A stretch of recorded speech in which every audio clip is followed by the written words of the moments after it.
The content of this podcast is based on medical fact and evidence-based practice from credible, authoritative sources, but is not a substitute for your institution's policies, procedures, common sense, or good judgment. The views and opinions are those of Eric Bauer and FlightBridgeED in their entirety. This is the FlightBridgeED Podcast, critical care and emergency medicine education for nurses and paramedics. Here's your host, Eric Bauer. Hey everybody, this is Eric back with you with the FlightBridgeED Podcast. Today I want to welcome a good friend of mine and colleague from Air Methods, Dave Olvera. He's the clinical education manager and works at the corporate office in Denver, Colorado. And I just want to welcome Dave. How you doing, buddy? Great, man. Thanks for having me. Hey, no problem. We've been talking about having you on the podcast for a long time. I know you're extremely busy, and I really appreciate you taking time out of your day to jump on here and let the listeners of FlightBridgeED get to meet you. You're very talented, and you're kind of one of those innovators in airway management that's doing a lot of cool things, and I'm real excited to be able to, number one, call you a friend and a colleague, but, be able to get your message out there in a subject that is so pivotal in, all facets of medicine, but specifically our industry, critical care medicine and emergency medicine, platforms. So very cool to have you on here. Cool, man. Thanks for having me. I really appreciate it. Well, why don't we just start off and you introduce yourself and your background, and then we'll jump into the podcast. Sure. I'm Dave Olvera. I'm a flight paramedic. I also am a clinical education manager at my company. I started out in the military years ago, was a tactical medic for a while, then transitioned into the civilian world and flying and became a paramedic. Worked in the hospital for a while and actually met my mentor, John Sackles there, Dr. Sackles out of University of Arizona. And in conversation, we started realizing we both had a high passion for airway management and intubation success. And from there, I just learned the world from him, and then started helping him with his research on all of their videoscopic intubation studies and whatnot out there. With that, I felt that it was so incredible what we were doing in the hospital, in the emergency room, and changing practice, that I wanted to see how we can implement that into our pre-hospital setting. So with my company, we looked at that and implemented the same, a more customized version, but the same kind of idea of collecting that data for every intubation that we do, and looking at about 150 different data points for every intubation that we look at, whether it's the initial saturation, prolonged saturation, where we intubated, if we intubated in a helicopter or on the ground or anything like that, and then what our success was, and then looking at like clarity of the videoscopic device, or did we use direct laryngoscopy and whatnot. And we're really seeing a huge success with the implementation of the videoscopic device in our setting, and so that's kind of where I'm at and what I've done. Well, that's really good. When you decided to, I know you were a big part of, making the decision, collectively with your other colleagues at the corporate level to bring the CMAC into, such a large company like Air Methods. Obviously, I think Air Methods leads the way and the largest in the world. What was the decision by going with a CMAC versus the other devices that are out there? Sure. Every device is great, and that's what we saw, is that when it really came down to it, the other devices that we trialed were great in each of their own settings. What we really looked at is what the clinicians wanted. So when they trialed them out in the different regions, they had the clinicians provide feedback, and the committee that was chairing this, they tabulated all the information and went with the one that the clinicians wanted most, and it was the CMAC. Okay. Well, obviously I've had experience with the CMAC. I've had some pretty horrible, airways and intubations that I've used the CMAC on, and I can tell you that just based on my experience, it's a phenomenal device. I love that you can use it as a standard laryngoscope, just like your Mac 3. It's got that same exact dynamic, and then you have also the video ability as well. So I've found it to be a great tool. What is your, I know you're involved in the difficult airway course, so really quickly talk about kind of your involvement there, what you have seen putting on that course and what your role is. Sure, yeah, it's a phenomenal course. I just happened to fall upon it one day. I read it in an advertisement, and I asked my mentor about it. I asked Dr. Sackles about it. I said, "Hey, what have you heard of this course?" He goes, "Hey, it's a great course." And he actually is faculty for the physician, the emergency physician part of it. And he said you'll get a great foundation and great knowledge of airway management. And he said it's not just how to pass the tube, but how to prep and how to get ready for the airway, how to anticipate difficult airways, how to work through those difficult airways, and then how to successfully manage your airway to get that tube through the cords. So I thought that was great. I attended the course and fell in love with it, and worked with Jeff Beer as the program director, and became faculty for him. So I'm one of the full-time faculty for the western regions of the difficult airway course, the EMS sector. All right. Well, excellent. Yeah. So Jeff, as you know, we've gone way back. When I first became a paramedic, way back in the late 90s, he was my supervisor in Multnomah County in Portland. And so that's where I initially met Jeff, and we've had him on the Second Shift podcast talking about airway management. So it's pretty amazing. It's surreal to have things kind of come full circle like that. Yeah. Well, excellent. So why don't you, we just saw each other obviously at AMTC, and I know you did a research project and submitted a poster for the scientific forum, and it was pretty cool. I thought you presented it really well. Can you talk about what you presented and kind of the outcomes of your study? Sure. So the title of the study is Utilizing the HEAVEN Pre-Screening Tool to Evaluate the Average Intubation Attempts when Comparing Direct Laryngoscopy, Videoscopic Laryngoscopy, and a Crossover Approach with the use of the CMAC Pocket Monitor.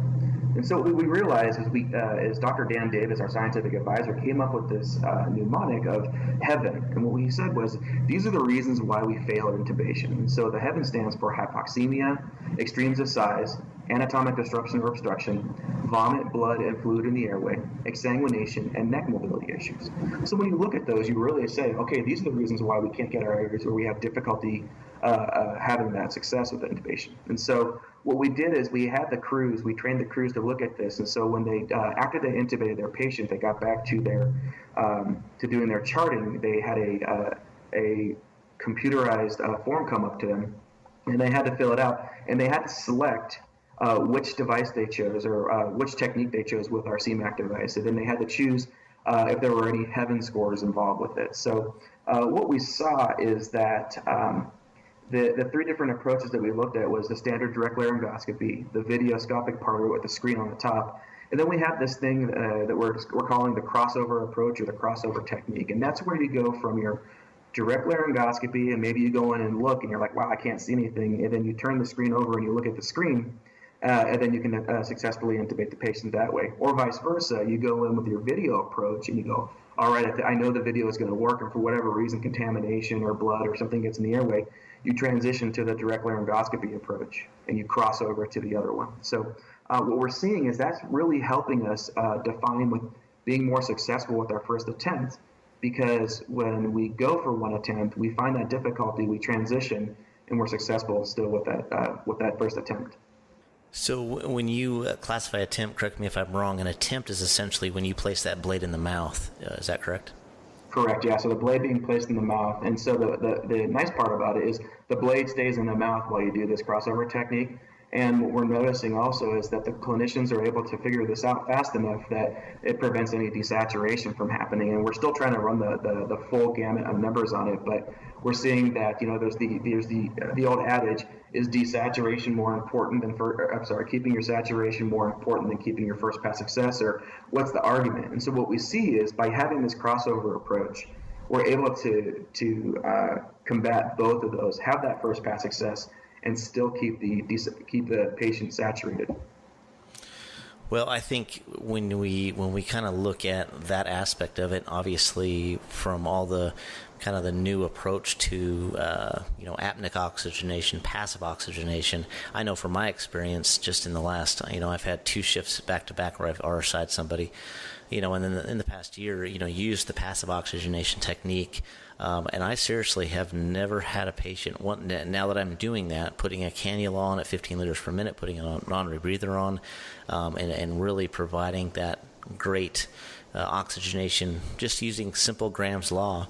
I haven't had a patient desaturate. So obviously that's a big component of teaching airway management, and I know based on us having the same employers, I know what's being taught. Do you feel like that's been a big part? I mean, not only are we providing passive oxygenation and we're maintaining SATs more continuous, but we're also, we're limiting attempts by using a tool that allows you the DL technique, and when you recognize that you may have to cross over, like you said, and use the video, you can do that in one decision without taking the blade out. So do you feel like all of those combined are improving outcomes, improving first pass success? Absolutely. The passive oxygenation or active oxygenation is a great idea. When Scott Weingart put it out with Rich Levitan, I think it was game changing. They talked about it a little bit at SMAC at the conference there, and then we've implemented it in our methods, and we've seen a great success with it. Then the other thing we do is we do our seated ventilation, and that's something kind of a little bit different. What we learned is that by doing this, it minimizes aspiration because the gastric bubble drops about 12 to 18 inches lower than the glottis. So by using that, we're seeing a good success with it and preventing the atelectasis as well, or helping prevent it as much as possible. We can never truly do better than what the body actually does. So seeing all that put together, we're really seeing a huge success, and then practicing over and over and over again, practicing techniques, not just putting a mannequin head on a table and intubating, but putting a difficult airway situation together, practicing the RSI drugs, actually drawing up the RSI drugs, feeling comfortable and knowing which drug is appropriate when. All that put together is really maximizing the potential. Yeah, I agree. I think everything combined, like you said, has been phenomenal. Can you explain for the listeners that don't understand what the seated intubation technique is? Sure. So the seated technique is we raise the patient's head, I raise the body of the patient up to about 30 to 35 degrees, as long as they're not in C-spine or having any spinal injuries. And what we do is we sit the patient up, and then we use the thenar eminence technique, the TE technique for bagging. So we've gone away from the EC technique, and we do that 2 thumbs up technique.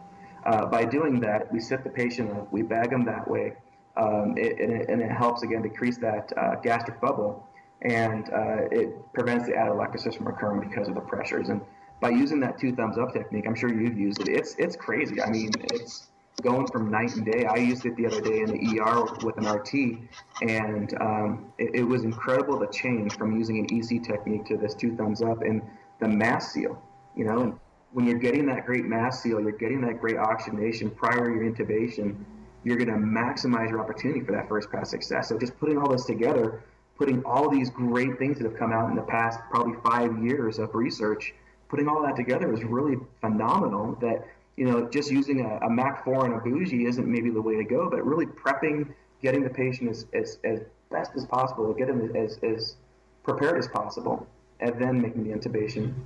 With the seated ventilation, we still follow the iridosternal notch and getting the alignment. If you need to put some padding under the neck and shoulders to have that, to make that maximized, doing the sniffing position. And I always kind of remind everybody, sniffing position doesn't mean putting your chin to your chest. But like Dr. Weingart says, sniffing actually means leaning forward and smelling the flowers. And so, just putting all this together, it's incredible. Like I said, the data is huge. It's amazing, and it's great to see because we're doing such a benefit to our patients. Yeah, well said. I think it really comes down to, it's amazing to see things in your career come full circle. And as we all obviously. If you're listening and you're a paramedic, we started obviously as an EMT, and you're taught BLS, and then we go through our career, and I preach this all the time, and we become advanced providers. We want to do the advanced procedures and things like that, but it really comes down to doing those BLS procedures, prepping these patients, and maintaining a good airway, maintaining good alignment, all the different techniques that you just talked about. Absolutely, and if I could just say, I learned it best from Jason Cook. He's one of our faculty, and I'll have to give his Twitter out here. It's @CPTJCook, COOK. He taught it to me best. He's like, you can have the direct laryngoscopy blade or the videoscopic device. Yeah, that's power. You walk in the room with that in your hand, you know that it's powerful. But what really saves the patient's life is that proper bag valve and proper basic airway techniques. Putting 2 MPAs and an OPA in the patient, doing proper bag valve ventilation, having 3 people help you out with a bag valve instead of just 1 person. All that put together is huge. And again, Jason's the one that just opened my eyes to that. Yeah, I agree 100%. Can you talk about your poster at AMTC as far as kind of what did you see as far as improvement in your attempts? Was it pretty significant going from DL to the video? Yeah, so what we saw is, a very, very short version of it is when we implemented the Heaven score and it was actually used, we saw that the clinicians chose direct laryngoscopy for some of the easier intubations. They chose the videoscopic intubation with a more difficult. So we're looking at an average of 0.79 for direct laryngoscopy. With video, it went up to 1.13. So we see that the clinicians are saying video may be the most appropriate choice for us to intubate. But then the surprising factor behind that is our number of attempts went down. And so this is over 927 intubations, and we saw that our first attempt success was 1.08 attempts for direct laryngoscopy, but it went down to 1.03 attempts with videoscopic intubation. So really just incredible to see that this video stuff is actually working. And when you teach it correctly and you teach how to use it with all the pre-intubation techniques that we talked about, it's really working. Then we added the crossover attempt to it, or crossover technique to that. But the interesting thing is we saw is these were higher Heaven scores, but we expect that, right? Because they're going in with one way and they're having difficulty, so they're switching and they're crossing over to the other technique. So absolutely we thought that was the case. And so their average attempts went up a little bit to 1.38. And, it speaks to the fact of saying that this Heaven criteria truly tells us what it is. So now what we're going to do is we're breaking down and doing like a multivariate approach to this and find out what part of that Heaven technique is appropriate for direct, what part is appropriate for video, and if we say, if we have a combination of some, what does that tell us, if we tie them together? So that's kind of the next step in what we're looking at with things. Well, I think from outside looking in, obviously I use the same technique and I have to fill out the same, survey that you put on for everybody to do. I think for me and just being an educator, I think the most important thing that you can teach somebody that provides advanced airway management is good decision making. It's all about good decision making. It's about being proactive, not reactive in a situation. And I think just looking at your numbers and kind of hypothesizing, is it all just? I mean, obviously, I think the video adds a whole other component that we didn't have prior. But this Heaven criteria that you've developed with Dr. Dan Davis, does that make the clinician more aware? So I started looking at it from the perspective of, are the crews taking more of an active role in really assessing how difficult this airway could be and being more aware and being, again, proactive, looking ahead at, all right, this is probably a grade 4 intubation, going through all those techniques, identifying potential issues, and then picking the best option for that patient. So I think, is that something that you have seen, or how do you feel about that? Absolutely, and it's interesting that you say that, because with one of the papers I'll be presenting in Ireland at the World Airway Management meeting next week is correction of hypoxia prior to intubation attempts predicts airway management success. So absolutely what you're saying, using these techniques and tying it all together, our success rates were higher when we had an initial when we corrected the hypoxemia prior to the intubation itself. And so I'm not going to give away my presentation before I give it out there, but the first attempt success was improved, and by I think it's multi-nodal. I think that the patient itself physiologically is more improved, but I think as a clinician you feel a little bit better when you look at a patient. You say, okay, this really difficult airway has a SAT of 99%. I can take a breath for a second before I make that intubation attempt and kind of really look at my mnemonics and really look at the Heaven score and really look at, is this truly a difficult airway, or where are we at with it and what's going to happen next? And I think the combination of all of that just, makes you feel better. Then again, training training over and over and over again, and just being comfortable in the worst conditions and then hope for the best. So speaking of Ireland, I know you, congratulations, I know you submitted 3 abstracts to go to Ireland. Can you just kind of touch base on what your abstracts are and when you're going, and then we can maybe do a follow-up podcast and talk about how that went? Sure. They're having the World Airway Management meeting in Ireland this year, where all the airway societies are kind of getting together and having their big conference and meeting. It's going to be, I think, the 12th, 13th, and 14th. I believe. I'm going to probably be wrong on those dates, but it'll be the second week in November. And I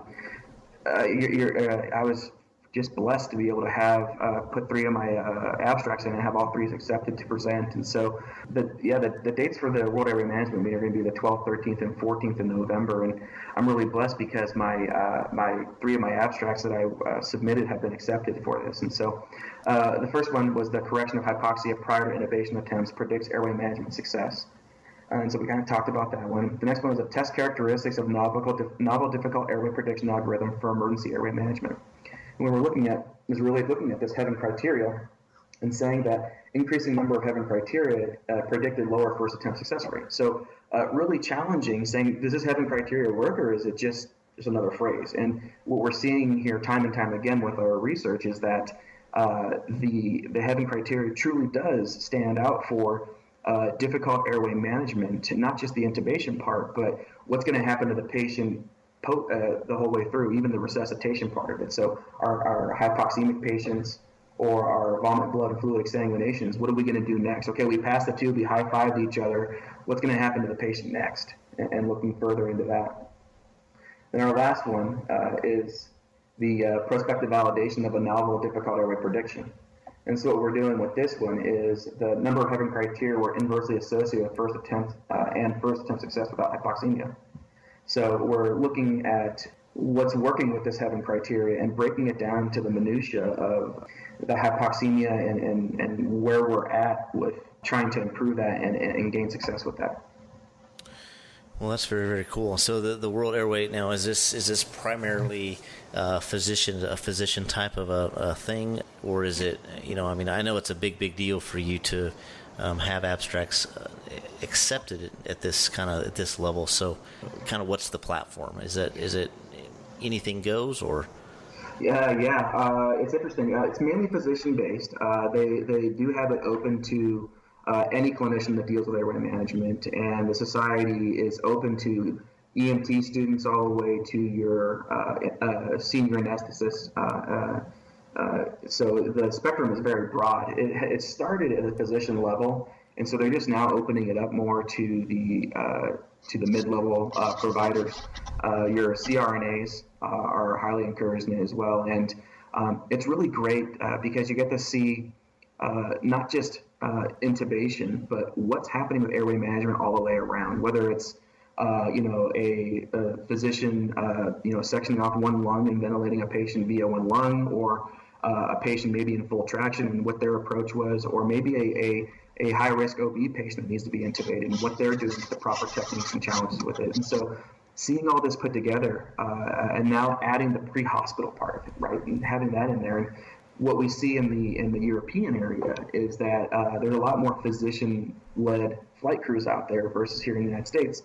And combine that and saying, okay, let's work together as a team, and why are the physicians so successful in the hospital with their intubation, and why are paramedics so good at what they do, or EMTs and paramedics so good at what they do in the pre-hospital setting, whether it's extrication or getting that IV in the back of an ambulance where we're trying to go code 3 and things like that, and just bridging all that together. And I think this World Airway Management meeting is just the foundation of where it's going to start building that partnership and that collaboration. Yeah, that's very, very cool. I've said it many, many times on other podcasts that, it's all about collaboration and realize that we're all on the same team, and our patients go from, the pre-hospital setting where they'll have EMTs and first responders up to paramedics, and then it kind of goes on down the line, based on their care once they get in the hospital. And really, so we really should be working together and sharing data and understanding each other's role in each patient. So that's really, really cool. As far as applying all this, what do you kind of your thoughts as far as when you see clinicians have a sentinel event or they have an airway that goes bad? Obviously, there's those patients that just have horrific injuries or airways, but I would argue that a lot of times, based on my experience and what I've seen, airways go bad because of poor decision making way early on in the patient kind of care paradigm. So what advice could you give to our clinicians out there that are listening as far as staying away from those events? Sure. I think the biggest thing is complacency and just, I've always done it this way. I'm good, and having your set way of doing things and not being able to think outside that box, and some of us, we've intubated for a long time, and we go up there and we go, oh yeah, I've seen this before, car accident, we pull the patient out, we intubate them.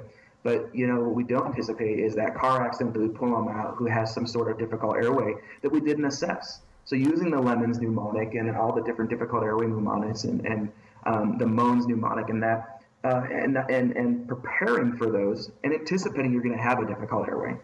It's Murphy's Law that says that if you don't put out your rescue device and know where your surgical airway is going to be, guess what you're going to end up doing? Trying to use your airway device and putting a surgical airway in, right? So having that ready and being prepared. And I think training.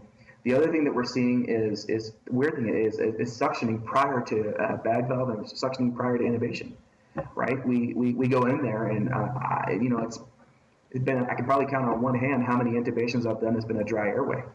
You're going to need suction. Have that ready. Have it, whether you put it under the bed or however you prepare it, have it ready to go so that when you make that attempt, that you're not taking that first attempt to suction your airway, but you're making that first attempt with a relatively clean and less wet airway, I guess you'd say, than, without suctioning it.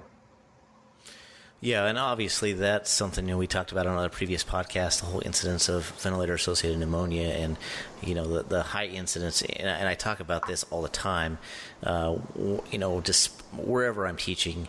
A lot of times our patients, whether it's a trauma, a medical, whatever it is, our patients die from secondary issues, inflammatory responses, ventilator-associated pneumonia, other things that are caused by our care, even though we don't feel like we're doing things wrong. And I think that's a great example of, suctioning first, being proactive, and we really don't realize how important that really is. Yeah, and I think the other thing that we look at is, when we're intubating a patient, how do the anesthesiologists do it? They do it in a pristine setting, right? They bring the patient up to the most comfortable spot for where they're going to be. They're raising the head of the bed up. They're in a calm environment. Now, we can't make an environment calm, but we can stop what we're doing. Do we have to intubate the patient in flight? Well, most of us know that have flown, it's not like riding in a Cadillac in most of our aircraft. It's kind of like bent in half. And, are you doing your patient justice by intubating, when you're putting yourself in a kind of a different position? So really taking the time to figure out where the most appropriate place to intubate the patient is. We used to all intubate behind the toilet when the patient fell off the toilet and coded, where now we realize, let's take that patient out, let's put them on a gurney, let's properly pre-oxygenate them, let's get them the head of the bed and get them raised up to a level that's comfortable to me, and then let's make the attempt. And guess what we're doing? We're doing what anesthesiology does and getting comfortable and putting the patient in a pristine position. Yeah, and I think that comes from experience too. You get, and we were all that way. We were early providers, and we felt like we needed to intervene immediately. And I think it comes with experience. Just again, and it comes back to being proactive, not reactive. Don't let the situation kind of take over you. And so I think that's perfect what you said. Control the situation, pull the patient out from an environment, put them in an environment that you're controlling, and manage the airway the right way. So I think that's great advice.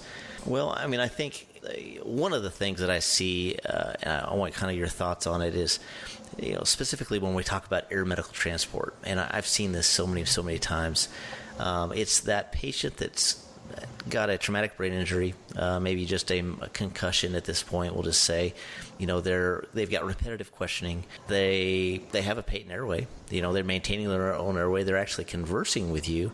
They're repetitive. So we'll say GCS of 13, 14. And those are the patients that I've seen get crews into trouble, because you get them in the aircraft, they're strapped to a board, then they're strapped to your aircraft cot or your gurney. You're 10 minutes into your flight, and what happens? They'll start vomiting, right? How quickly can we actually unsecure them and roll that board over, or pull the suction out and turn it on and get them suctioned before they aspirate?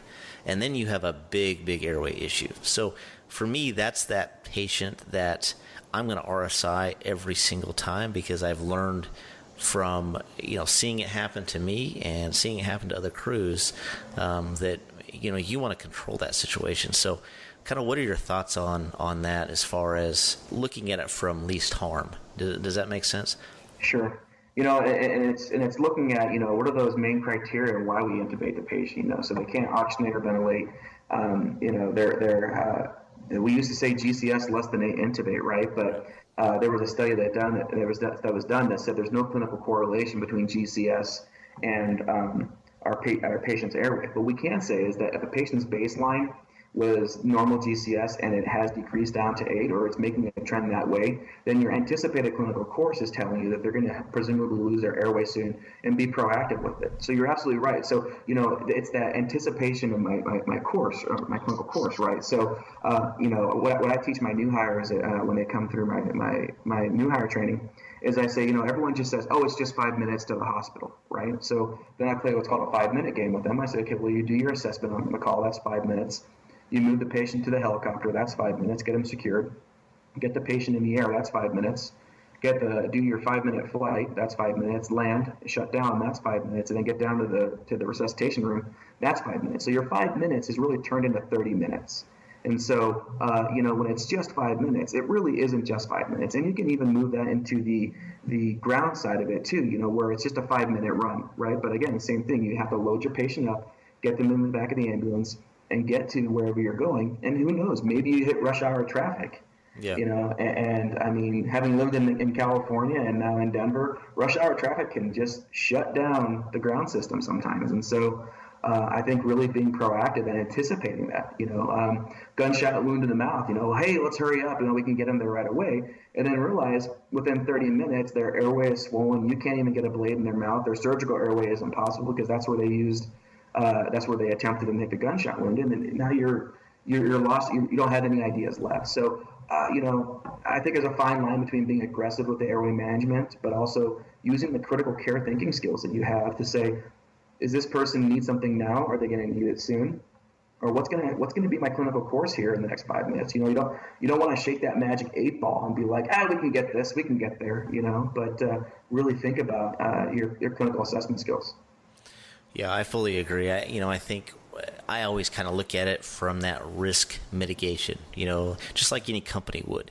Try to take the least, the road of least harm. Obviously, we can't predict everything. We don't know what's going to happen. But one of the things that I always try to teach is to follow your gut feeling. If you get into the back of the ambulance, if you get into the ER, and your initial assumption is they need to be intubated, there's no more thinking about it. I mean, that is, at that point, you need to communicate that with your partner. Hopefully, they're going to be on board and feel the same way. But I've just learned that your gut feeling, your instincts that you've learned over your career, they're really going to save your bacon. They're going to save your butt. So, if that's one thing that for our listeners out there, I know we have a lot of listeners out there that are new to the flight realm that may have never RSI'd prior to coming into the flight environment. I always say, again, control the situation, look at clinical course, and that's something that you probably were taught on the ground side or in the ED. And so it's a big deal to be able to take somebody's airway, give them medications that paralyze them, and then you're the only one now that can provide care. So it's a big thing, and it's something we should always train on. Absolutely, and I can't emphasize enough when you're doing RSI, knowing your drugs, not just your go-to drugs. I know when I first started, it was it was Versed and morphine were like my RSI drugs, because there wasn't anything else out there allowed for us to use at the time. And when you look at that now, and you look at the research and go, wow, my hypotensive trauma patient who I need to put an airway in, I give him Versed and morphine, what just happened? Well, now I just coded my patient.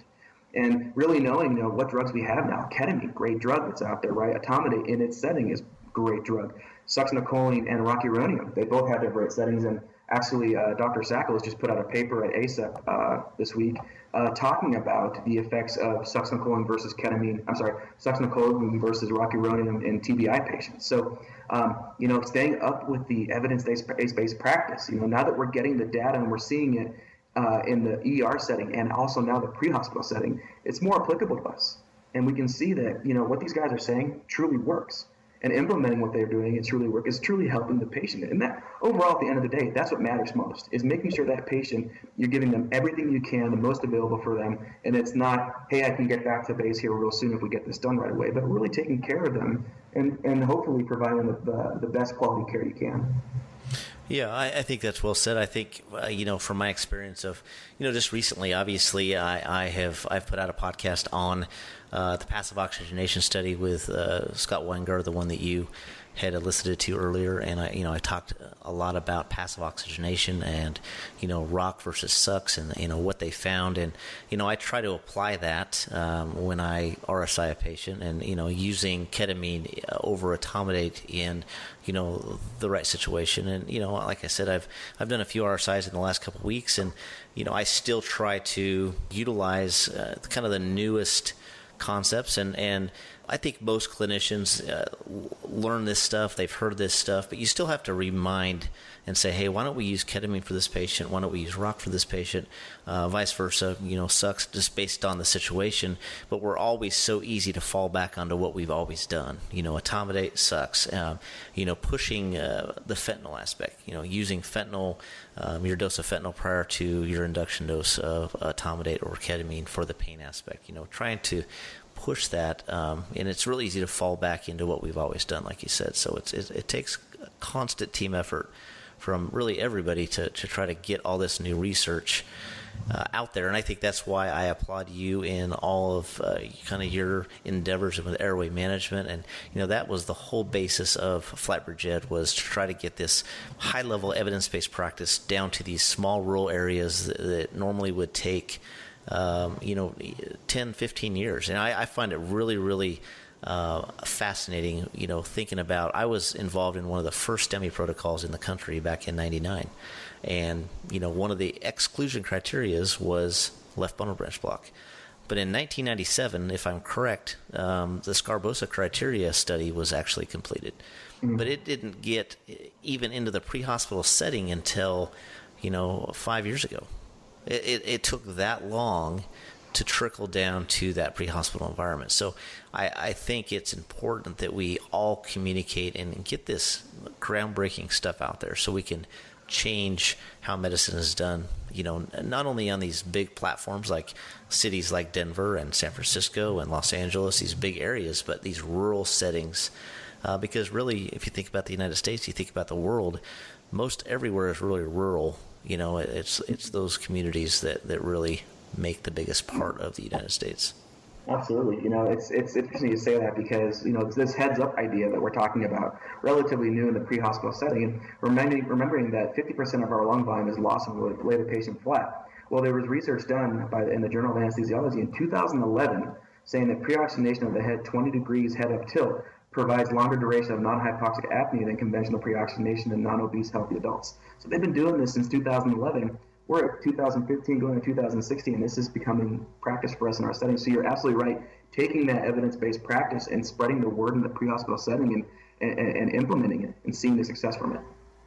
Yeah, very, very well said. And for those of you out there listening, again, don't, if this is something that's in your protocol, don't just do it. Make good decisions and judgments. The platform for FlightBridgeED is obviously to teach what's going on around the world, but take this stuff, take the podcast to your medical director, and this is how we can effectively change our environment is by doing so. So take this stuff to them, show them the paper, show them the research, and then let them make the decision to change. That's how we make a change. Don't just say, hey, you know what, Dave and Eric said this on the podcast, we're going to do this. So, that's always something I want to remind everybody.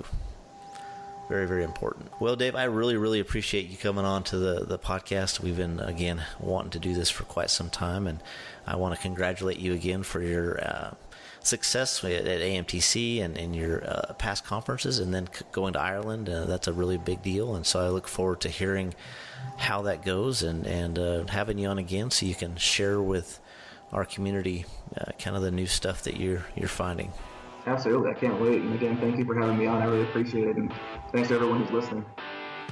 All right. Well, guys, again, on behalf of everybody at FlightBridgeED, myself and Dave Olvera, we want to thank you for joining us. Again, thanks to everybody out there for listening to the podcast and going on to the website for making the new ventilator management a pre-hospital perspective book the #1 bestseller in transport medicine. That's just an amazing thing, very humbling. So that's a testament to you. Keep the ideas coming. Keep emailing me with questions, with comments, with topic ideas, and we will talk to you soon.